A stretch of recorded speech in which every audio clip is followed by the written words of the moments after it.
Ƙalubalen da na shiga na game da harkokin siyasa wannan lokacin kan muna rawa, muna jin ƙarfi da kurciya ga rayuwa. Masu gidajen mu wannan lokacin su kuma suna buƙatar kujerar mulki ko a sai su yi amfani da mu mu biya musu buƙatocinsu.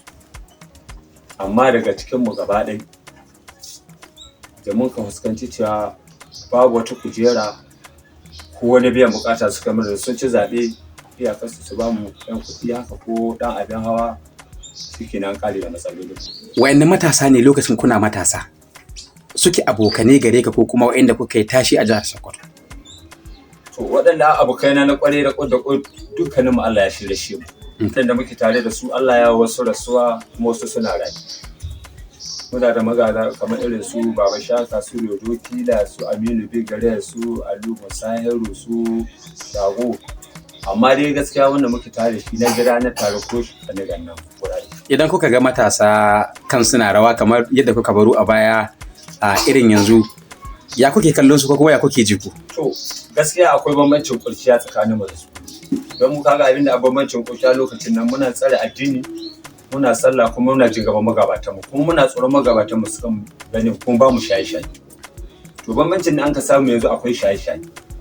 Kwayoyi da abin gasu sun kai yawa. Kuma muna roƙon Allah shi a kawo ƙarshen shaye-shaye.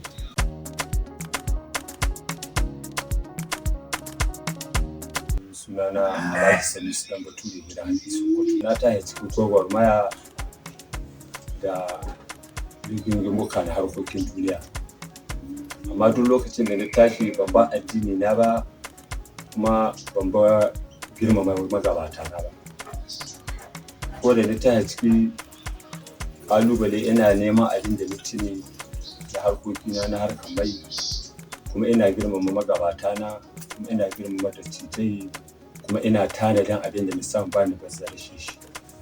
An yi ta ƙalubale na rayuwa game da harkoki na duniya irin harkoki na sana'o'i na mai irin harkoki na siyasa irin harkoki na kwararriyar duniya. Amma dukkan wasu abubuwa Allah na kawo kariya ana ta ƙetare su. Allah ya kai mu ga matsayi. Ita ta harka ta siyasa koyo shi idan an ka san wanda ɗan siyasa to lokacin da duk an ka zo lokacin karfi sai ya shiga ƙalubale. Hade na matasa.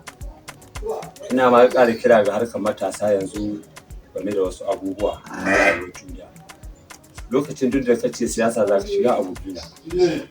Ka shiga da lokacin da za ka zaɓi wanda adda mutunci ga mutane, wanda ya san darajar mutane, wanda ka zuwa lalurorin mutane, wanda adda iyali cikin mutane, wanda ka san shi ka san gida ne ka san iyali. Kada ka yadda ka faɗa masa siyasa ko wasu abubuwa na rayuwar duniya. Wanda yake da cewa ka zaɓi ɗan siyasa bai da mata cikin gari, bai da iyali cikin gari, bai zuwa lalurar suna, bai zuwa lalurar ɗaura aure, bai zuwa lalurar zana'iza. Sai lokacin siyasa ya dawo baka san shi ba. Baka san iyali ne ba mata ne, baka san ɗaya ne ko guda ba. Illa dai sai lokacin siyasa na ya zo zai zo biyo jagora wanda an ka san wannan jagoran sannan ne na kuma mutane na so ne. Sai ya biyo ta karkashi ne idan ba a tsaye sai takara ba sai ya ta kawo mutane matsaloli ga fati. To Allah yana kira ga manyan 'yan siyasa mu idan kun ka san za ku fito takara ko ka san kana da bukata ga mutane zuwa gaba. To ka shigo cikin jama'a. Jama'a su san ka san aikin da kai musu wanda jama'an nan na yi alfahari da kai. Alhaji Sanusi Dan Bature ka bayyana mana kalubalen da aka fuskanta na rayuwa ciki har da bayyana mana cewa ka yi harkar siyasa da harkar sana'a ta mai da sauransu kuma baka yi almubazzaranci da abin da ka samu ba. Muna so mu sani a wani lokaci aka fara siyasa ko a wata shekara ka fara siyasa? Na fara siyasa lokacin Abacha. Lokacin da Abacha ya ajiye soja ya yi gwamnoni na farkolla. Wannan lokacin nan muka fara shiga fara siyasa a hankali. Muka dawo lokacin Fafarawa muka yi taya tare da shi. Muka dawo lokacin Alu muka yi tare da shi Bawa Ali. Muka dawo lokacin Honorable Right Aliyu Waziri Tambuwal yana ɗaya daga cikin mutumin da ya jawo hankalinmu ya nuna mana wasa da makamai ba yi na ba. abin da hikima ka mai da hankalinka ya za ka gina kanka da iyalinka. To yana tare da matakan wani ɗan uwanmu Alhaji Manuru ɗan iya, shi ma isko ne ya zamna da ni ya nuna mana duk waɗannan abubuwa ba rayuwa ta kwarai. To mu zamna mu gina da kanmu kuma mu ceci Najeriya, mu ceci wasu matasa. Kuma Allah ya sa mun ka ji ɗumi ne, mun ka aje waɗannan makamai, kowa ya bar ta'addanci, ya bar zuwa wasu haɗace-haɗace, ya bar zuwa wasu rigimomi, kuma an ka samu hikima da daraja da ci gaba. To ina fatan cewa da Allah mutane matasa ku zama mutane na gari. Ga shi tun wannan lokacin ka bayyana mana kaɗan daga cikin tarihin rayuwa da aka fuskanta ga matasa na tasowa a yanzu, musamman ma lokacin da ake tunkarar siyasar shekarar 2027. Menene kiran ka gare su ko kuma wani sako zaka isar musu? Abin da ake kira na gare su kuma da sako na zaki san musu san mutum na gari. San waye kamata su bi, waye kamata su zamana da shi.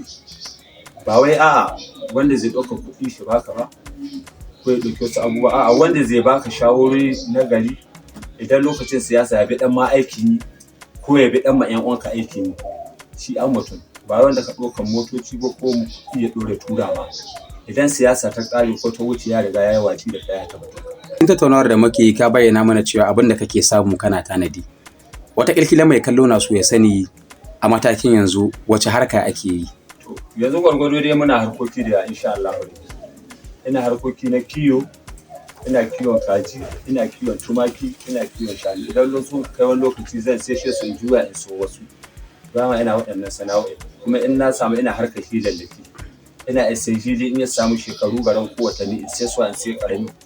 Saboda na san ƙalubale da akwai na rashin matasa ba su da aiki. Don haka don shi na nika tashi tsaye idan an ka samu gwamnati, ba wai ina tattalin ƙashin kaina na ba, ina tattalin a'a za a iya biɗan mu matashi aiki. Mun haro da lokacin gwamnatin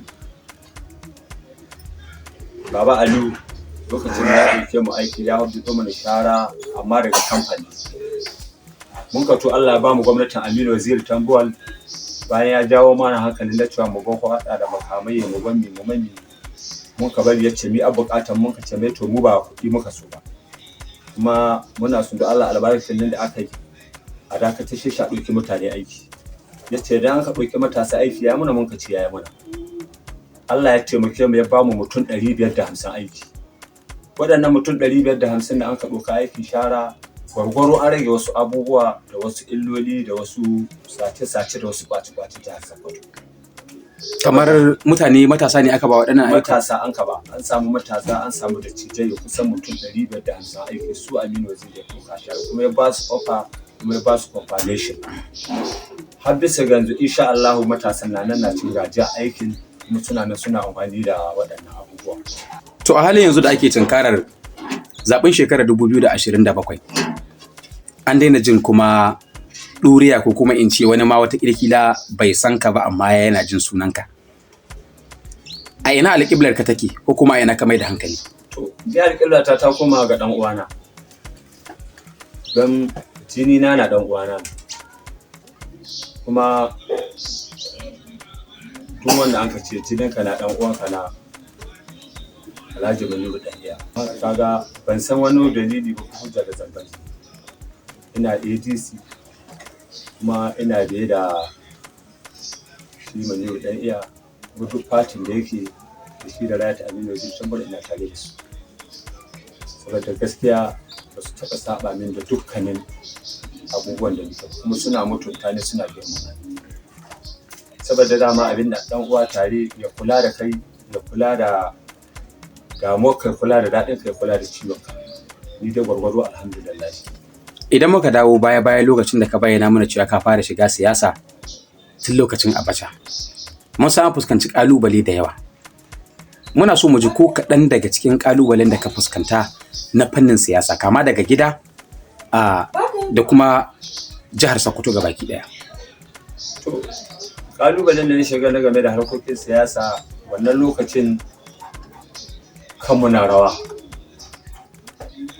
Abin da sa kanmu na rawa wani lokacin muna jin ƙarfi da kurciya ga rayuwa. Masu gidajen mu wannan lokacin su kuma suna buƙatar kujerar mulki ko a sai su yi amfani da mu mu biya musu buƙatocinsu. Amma daga cikin mu gaba ɗaya da mun ka fuskanci cewa babu wata kujera ko wani biyan buƙata suka mana da sun ci zaɓe iyakarsu su ba mu ɗan kuɗi haka ko ɗan abin hawa shikenan an ƙare da matsaloli. Kuma wanda ya gyara mana rayuwar mu na zaman mu na duniya Aminu Waziri Tambuwal. Gaskiya zai sai Allah. Sannan na biyu wanda ya ƙara bani shawarwari na ƙwarai ya isko ni gida yana bani shawara yana lura shi ni shi Aminu Ɗanya. Wa'anne matasa ne lokacin kuna matasa suke abokane gare ka ko kuma wa'anda kuka yi tashi a jihar Sokoto? To waɗanda abokaina na ƙware da ƙud da ƙud dukkanin mu Allah ya shirye shi mu. Wanda muke tare da su Allah ya wasu rasuwa kuma wasu suna rayu. Muna da magana kamar irin su Baba Shaka, su Dodo Kila, su Aminu Bigare, su Alu Musahiru, su Shago.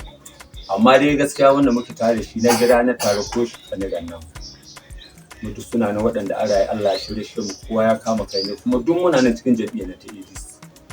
Mutu Allah ya shirye mu kowa na da harka ce ta. Kuma duk sanadiyar babbar gwamnati ta mutawalli. Allah ya kama muna kowa na kane na wurin yan raƙuma yana harka ce shi ma a shugaba wurin nan kuma yana harkoki na na wurin kiwo da sesuwa. Su shala duk suna nan su kowa dai ya kama nashi su ila oko kowa ya kama gaba ne shi ila yana sana'o'i ne yana kiwo yana dillanci shi ma duk irin sana'a mu guda. Idan kuka ga matasa kan suna rawa kamar yadda kuka baro a baya a irin yanzu ya kuke kallon su ko kuma ya kuke ji ku? To gaskiya akwai bambancin kurciya tsakanin mu da su. Don mu kaga abinda a bambancin kurciya lokacin nan muna tsare addini muna sallah kuma muna jin gaban magabatan mu kuma muna tsoron magabatan mu sukan gani kuma ba mu shaye-shaye. To bambancin da an ka samu yanzu akwai shaye-shaye. Kwayoyi da abin gasu sun kai yawa. Kuma muna roƙon Allah shi a kawo ƙarshen shaye-shaye.